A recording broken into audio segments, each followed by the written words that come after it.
नमस्कार, आप देख रहे हैं आवाज इंडिया, देश की भरोसेमंद आवाज। मैं हूं पिंकी। खबरों का सिलसिला शुरू करने से पहले आइए नजर डालते हैं आज की हेडलाइंस पर। पीएम मोदी ने लाल किले से फहराया तिरंगा, ऑपरेशन सिंदूर का जिक्र। लाल किले से पीएम मोदी ने फहराया तिरंगा, तोड़ा कई रिकॉर्ड। अदम्य शौर्य को सलाम, ऑपरेशन सिंदूर के 3 अग्निवीरों को वीरता पुरस्कार।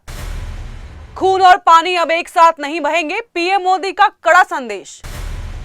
किश्तवाड़ में बादल फटा, भारी तबाही, 56 मौतें, राहत और बचाव कार्य जारी। अब खबरें विस्तार से। सबसे पहले आप सभी को स्वतंत्रता दिवस की हार्दिक शुभकामनाएं। आज 15 अगस्त के मौके पर प्रधानमंत्री नरेंद्र मोदी ने लाल किले की प्राचीर से देश को संबोधित किया। पीएम मोदी ने सुरक्षा को लेकर बड़ा ऐलान किया और सुदर्शन चक्र मिशन लॉन्च करने की भी घोषणा की। उन्होंने बताया कि यह एक अत्याधुनिक वेपन सिस्टम होगा जो दुश्मन के हमले को न्यूट्रलाइज करने के साथ साथ कई गुना ज्यादा प्रतिक्रिया देगा। पीएम मोदी ने जोर देकर कहा है कि आने वाले 10 साल में इस पूरे सिस्टम का रिसर्च, डेवलपमेंट और मैन्युफैक्चरिंग पूरी तरह देश में ही होगा। इसके जरिए टारगेट और प्रिसाइज डिफेंस क्षमताओं में देश और आगे बढ़ेगा। देश के युवाओं के लिए आज ऐतिहासिक दिन है। प्रधानमंत्री नरेंद्र मोदी ने स्वतंत्रता दिवस के मौके पर प्रधानमंत्री विकासशील भारत रोजगार योजना की शुरुआत की है।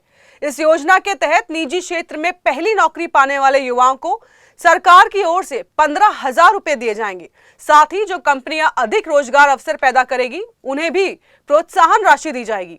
इस योजना से लगभग 3.5 करोड़ रोजगार के अवसर बनने की भी उम्मीद है। प्रधानमंत्री नरेंद्र मोदी ने देश को संबोधित करते हुए सिंधु समझौते पर स्पष्ट रुख अपनाया है। उन्होंने कहा कि अब खून और पानी एक साथ नहीं बहेंगे। मोदी ने बताया कि भारत के किसानों का पानी पर अधिकार सर्वोपरि है और किसी भी अन्यायपूर्ण या एक तरफा समझौते को देश स्वीकार नहीं करेगा। उन्होंने कहा कि पिछले 7 दशक में ये समझौता भारतीय किसानों के लिए नुकसान दे रहा है, क्योंकि भारत से निकलती नदियों का पानी पड़ोसी देशों के खेतों में चला जाता रहा, जबकि हमारी धरती प्यासे ही रही। प्रधानमंत्री ने जोर देकर कहा है कि यह समझौता न केवल किसान हित में बल्कि राष्ट्र हित में भी अस्वीकार्य है। देश के वीर जवानों ने ऑपरेशन सिंदूर में अदम्य साहस का परिचय दिया। 69वें स्वतंत्रता दिवस की पूर्व संध्या पर भारत सरकार ने उनकी बहादुरी को मान्यता देते हुए 127 वीरता पुरस्कारों, 40 विशिष्ट सेवा पुरस्कारों और 290 मेंशन इन डिस्पैच की घोषणा की। इसमें 4 जवानों को वीर चक्र से सम्मानित किया गया। Colonel Kaushank Lamba, lieutenant colonel Sunil Bisht, Naib Subedar Satish Kumar और राइफलमैन सुनील कुमार ने अपने अदम्य साहस का परिचय देते हुए देश की सेवा में महत्वपूर्ण योगदान दिया है। 3 अग्निवीरों को गैलेंट्री मेडल भी दिया गया। कुलबीर सिंह और मुरली नायक को सेना मेडल गैलेंट्री से नवाजा गया, जबकि एक अन्य अग्निवीर को मेंशन इन डिस्पैच मिला। यह सम्मान हमारे जवानों की वीरता, समर्पण और देशभक्ति का प्रतीक है। इन पुरस्कारों के माध्यम से सरकार ने यह संदेश दिया है कि हमारी सुरक्षा और सीमाओं की रक्षा करने वाले जवानों की बहादुरी हमेशा याद रखी जाएगी। उन्हें हर संभव सम्मान मिलेगा। देश इन वीर जवानों पर गर्व करता है। आज भारत के 69वें स्वतंत्रता दिवस पर प्रधानमंत्री नरेंद्र मोदी ने लाल किले से प्राचीर से तिरंगा फहराया। खास बात यह है कि पीएम मोदी ने लगातार 12वीं बार लाल किले से झंडा फहराया है। ऐसा अब तक केवल जवाहरलाल नेहरू ही कर पाए थे। प्रधानमंत्री मोदी ने इस मौके पर 101 मिनट से अधिक समय तक भाषण दिया है। यह अब तक के उनके सबसे लंबे भाषण का नया रिकॉर्ड है। इस अवसर पर पीएम ने देश की उपलब्धियों के साथ साथ पाकिस्तान और आतंकवाद पर भी कड़ा संदेश दिया है। इतना ही नहीं, पीएम मोदी ने अपने भाषणों के रिकॉर्ड की लंबाई में लगातार सुधार करते हुए पिछले साल का 98 मिनट का रिकॉर्ड भी तोड़ दिया। 2015 में पीएम ने 88 मिनट का भाषण देकर नेहरू का 92 मिनट का रिकॉर्ड तोड़ा था। वक्त हो चला है एक छोटे से ब्रेक का।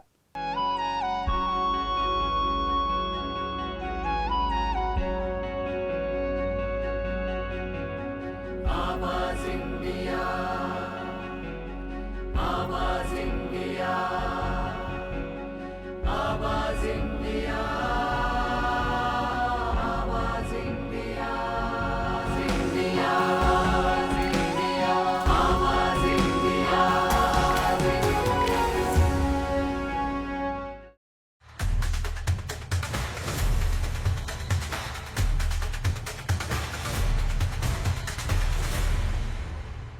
ब्रेक के बाद आप सभी का स्वागत है। बढ़ते हैं अगली खबर की ओर।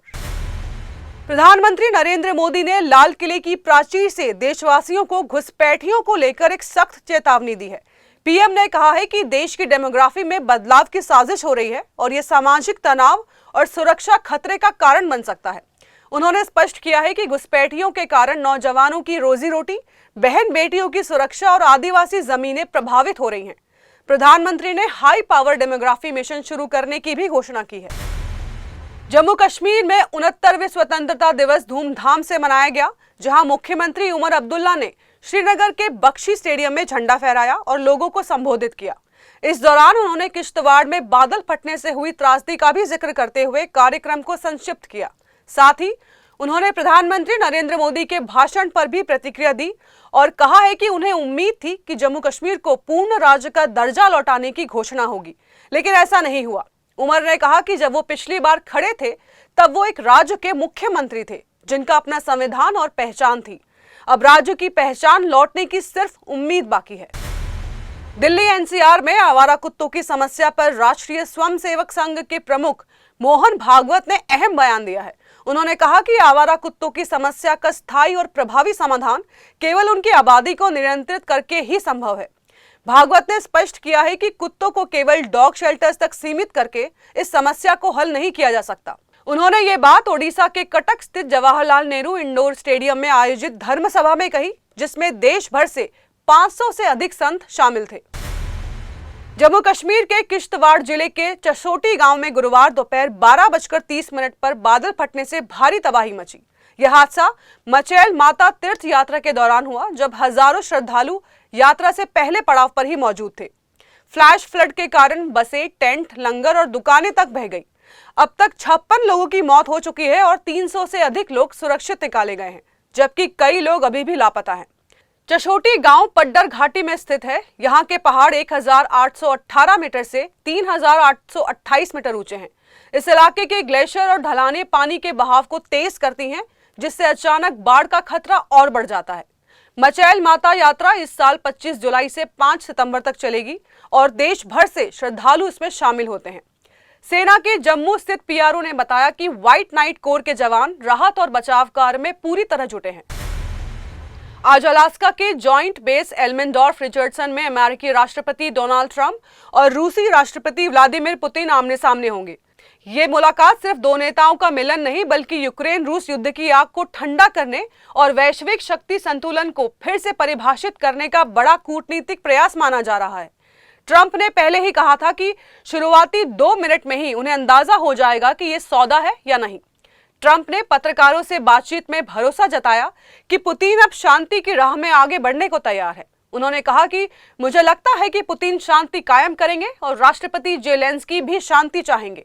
हम देखेंगे कि क्या वे एक दूसरे के साथ तालमेल बिठा सकते हैं या नहीं। उन्होंने ये भी कहा कि उनका मकसद सिर्फ ये है कि हर हफ्ते हजारों सैनिकों की जान बचाई जा सके।